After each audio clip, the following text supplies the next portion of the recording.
It's opening night on Broadway. The theater is packed.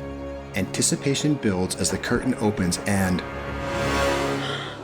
there's a painting on stage? Still, the crowd goes wild, which may seem kind of strange, but let's imagine it's a different time and ideas of entertainment are a bit different too. Just maybe a night at the theater would involve a good painting. And it's not a coincidence that the painting on stage was of Niagara Falls. We know Niagara as a destination for millions of tourists from around the world who come to see the falls and take in the local attractions. But there was another Niagara. This one, the one that indigenous peoples were already well aware of when French explorers first saw it in the 1600s. Subsequently, its reputation in Europe grew as a great natural wonder, and it later became a symbol for settlers of the power and the promise of their new world. So it's only natural that artists would be drawn to the challenge that Niagara represented, hoping to capture its majesty and beauty on their canvases. This is the story of an artist who attempted to not only capture the falls, but to share the experience of visiting Niagara in a way that had never been attempted before. He did this by creating a monster painting that measured more than 1,600 feet long. Some say it was the greatest painting of Niagara to ever exist. This is the story of Frankenstein's Niagara on Broadway. When Niagara and Frankenstein are mentioned together, many will think of a local tourist attraction. But there was another Frankenstein, an artist who lays claim to being the first in Niagara. And he came to create what many considered to be his masterpiece. Godfrey Nicholas Frankenstein was born in Germany in 1820. In 1831, his family moved to the United States, survived a shipwreck off the coast of Virginia along the way, and safely ended their journey in their new home of Cincinnati, Ohio. The children in the Frankenstein family have been described as artistic, talented, and eccentric. They were sculptors, painters, and had many other talents as well. Gustavus, for example, was a noted mathematician and wrote a story that many believe was the inspiration for the character of Tarzan. Surprisingly, the family was not known by the surname of Frankenstein in Germany. Their father changed their name after moving to Ohio, possibly because he thought it sounded more aristocratic, or it may have been a nod to their homeland and the Frankenstein Castle, which is located near where they lived. It's that same castle that author Mary Shelley is believed to have seen while traveling along the Rhine, and which she used for the name of her story Frankenstein, published in 1818. It's highly unlikely that Godfrey's father was aware of the book. It wasn't until about 1831 that its popularity really began, so there was no way for him to know that his new family name would be forever associated with one of the most famous stories of all time, and of course, a monster. This portrait of a 20-year-old Frankenstein by his brother John shows him at work in Cincinnati, where he began as an apprentice to a sign painter when he was 12 years old. He later opened his own studio, and by the time he was 19, he was painting commissioned portraits and local scenery, such as these views of Mill Creek. Frankenstein also helped to create the Cincinnati Academy of Fine Arts and served as its founding president.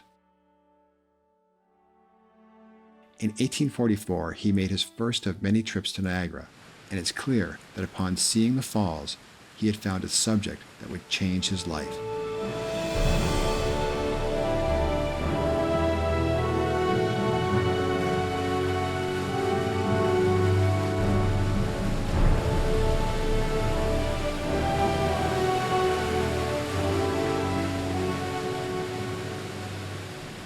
When his family moved to Springfield in 1849, Frankenstein opened a studio and worked on paintings such as these, which were commissioned to portray the historic houses of Presidents John Adams and his son John Quincy Adams. Over the next 9 years, he also continued his trips to Niagara, where he painted new scenes from many vantage points, from the top of the gorge to below the falls. Frankenstein's dedication also had him returning to the falls during the severe winter of 1851. In order to finish his paintings, he had to use a knife to scrape the frozen spray from the falls off his canvas. It was during this time that Frankenstein would have been planning the best way to display his paintings. If the experience of being at the falls was too vast and too theatrical to be truly conveyed on small canvases, he would choose the largest and the most dynamic format available to him. something that would bring people to a theater to see his paintings. He would create a moving panorama. In the days before motion pictures and television, the moving panorama was seen as the best medium for presenting large-scale landscapes in a dramatic fashion. This was done by slowly winding a long painted canvas from one spool to another, accompanied by live narration and possibly music. For a short time, panoramas were hugely popular, and early adopters like John Banvard earned a fortune from them. In the 1840s, his panorama of the Mississippi was shown in New York City, Europe, Asia, Africa, and the United Kingdom, where Queen Victoria received a private viewing. The success of his panoramas made him one of the richest men in America, and at the time, the wealthiest artist to ever live. Sadly, he lost his fortune after several unsuccessful ventures and an ill-conceived business competition with legendary showman P.T. Barnum. For Frankenstein, the creation of his panorama is believed to have cost $50,000, which would equal more than $1 million today, and it would require the assistance of his siblings George, Gustavus, and Eliza, as well as an old friend and fellow artist, Joseph Kyle. Frankenstein chose about 80 scenes from his smaller canvases and ordered them in a way that would have the most impact. A wide view of the falls was followed by a close-up, a bright scene by a dark one. Some of these scenes would end up being 20 feet long when they were transferred to the panorama's 12-foot-tall canvas. After a year of working in a studio at 16 Crosby Street in New York City, he produced a series of paintings that were 1,600 feet when they were put together. Due to their weight and the requirements of the mechanism that moved the panorama, the paintings were split between 3 spools, each of which was 3 feet thick when fully wound. Frankenstein's Niagara premiered on July 19, 1853, in the Hope Chapel and Amusement Center located at 718 Broadway. The opening of the panorama coincided with the start of New York City's first World's Fair, because Frankenstein hoped this popular event, which brought thousands of visitors to the city, would provide him a much larger potential audience. The show featured either Godfrey or his brother George narrating, and it was an immediate hit, with the New York Mirror reporting that Frankenstein's Niagara had awakened a more than ordinary attention in the community, and it attracted curious and admiring spectators of this grand, magnificent, and sublime spectacle. This poster tells us what was included in the show, but what it actually looked like is a mystery, because unfortunately the panorama disappeared more than 100 years ago. However, not long after the show began, Frankenstein was able to place several of his sketches of Niagara in Harper's, a national magazine, and they were credited as studies of his panorama. So together, the poster and the sketches give us the best idea of what audiences would have seen, such as the rapids and cataract from all points, the boisterous Cave of the Winds, the tremendous rapids, the suspension bridges, and the mysterious and solemn moonlight, possibly as depicted in this sketch of the American Falls at night. The editor of the Cincinnati Enquirer also provided a clue about the scope of the show in a review that said, "You can see the falls through a series of 9 years. In the freshness of spring, the loveliness of summer, the richness of autumn, the splendor of winter. It surpasses all description." We also know that Frankenstein kept the show current with sensational scenes straight from the latest headlines. Just days before the panorama was scheduled to open, the tragic death of Joseph Avery captured the public's attention across North America. On the evening of July 16th, Avery and 2 co-workers were in a small boat that entered the rapids above the American Falls. The boat capsized and Avery's companions died after being carried over the falls by the strong current. Avery was able to grab hold of a log that had somehow become stuck in the rocks above the falls. No one could hear his cries for help, and the situation was not realized until the next morning. Crowds gathered and the media reported throughout as several unsuccessful rescue efforts were attempted. About 19 hours after his ordeal began, an exhausted Avery fell into the waters of Niagara and was carried to his unfortunate fate.